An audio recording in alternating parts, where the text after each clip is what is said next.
I've been living up here for about 3 years now, so I love getting out and about as often as I can. Close to town, far away from town. There's just so much to see and do here. How does camping help your mental well-being? I think it has a huge impact on my mental well-being. I work, Monday to Friday, 8 till 4, and it's great to get away at the weekend and get away from all the business talk, business world, away from technology as well. Up here you can get away from your phone reception quite easily. You prefer to be out of Wi-Fi range? I love being out of Wi-Fi range. And what sort of things come across your mind while you're sitting around the campfire?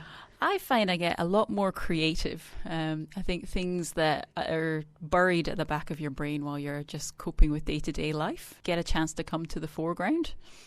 And also you're out there in nature, so you're learning all the time while you're out there, whether it's how to drive your four-wheel drive or something about the birds. I'm a passionate photographer, and I fully believe that getting out there and concentrating on that photography also puts me in a certain state of meditation when I'm out and about.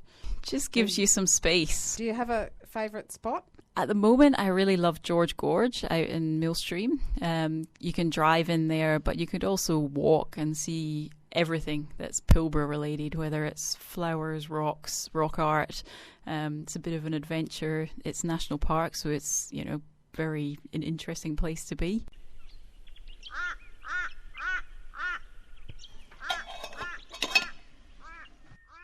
I asked Gavin Gillett what goes through his mind out in the bush. Not a lot, and I think that's the real benefit of being out there. No distractions, no noises, just enjoying the world the way it's meant to be. Sitting by the campfire reflecting? Yeah, absolutely. I like calling it bush TV, as a lot of people do, and I can just find myself sitting there staring at it for hours at a time. There's just no distractions. It's really easy to get bogged down in work, in what's going on in the cities, in life. But when you're out there, none of that matters. I think if you can get out there, get dirty, get the sun on your skin and start relaxing by a fire, there's no better way. Are you happy? Very. Yeah, couldn't be happier.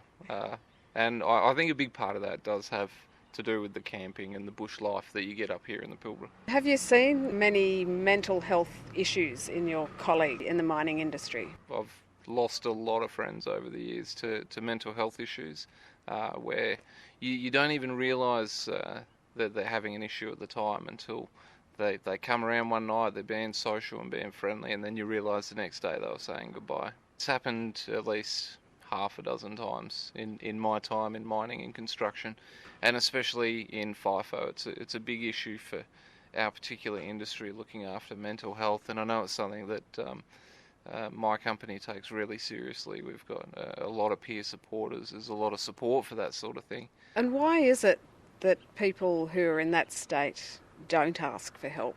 I'm going to guess it's probably somewhere around fear and embarrassment.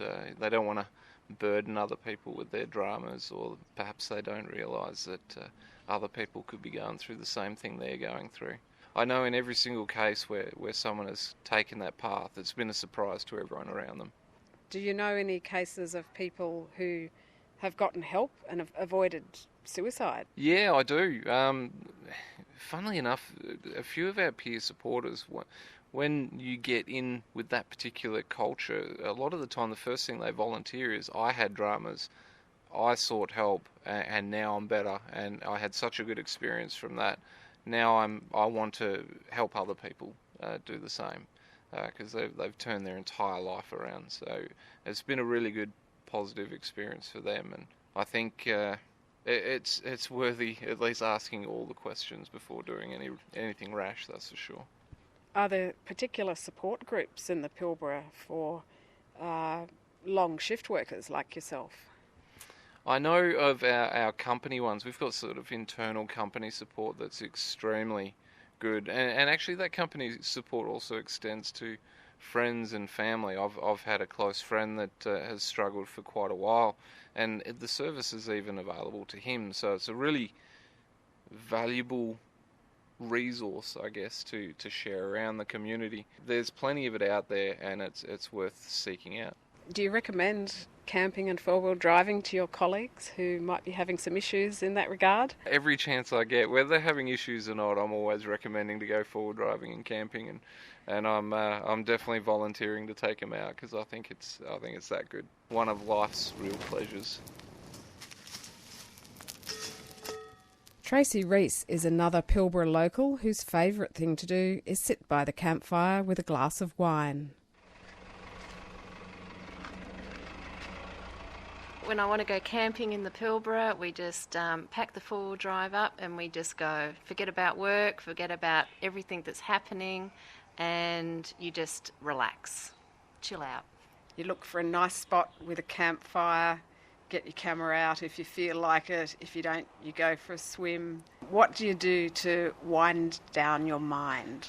We'll go out to the islands and we'll go camping, go out in our boat, have a bit of a fish, and it's just, you watch the whales, and then at the end of the day you can just make a campfire, cook your fish that you've cooked, watch the sunset, and just, have a glass of wine or a beer and just chill out and relax. So it's a bit of a reset for you? Oh, absolutely, yeah. You just forget about your worries of the world.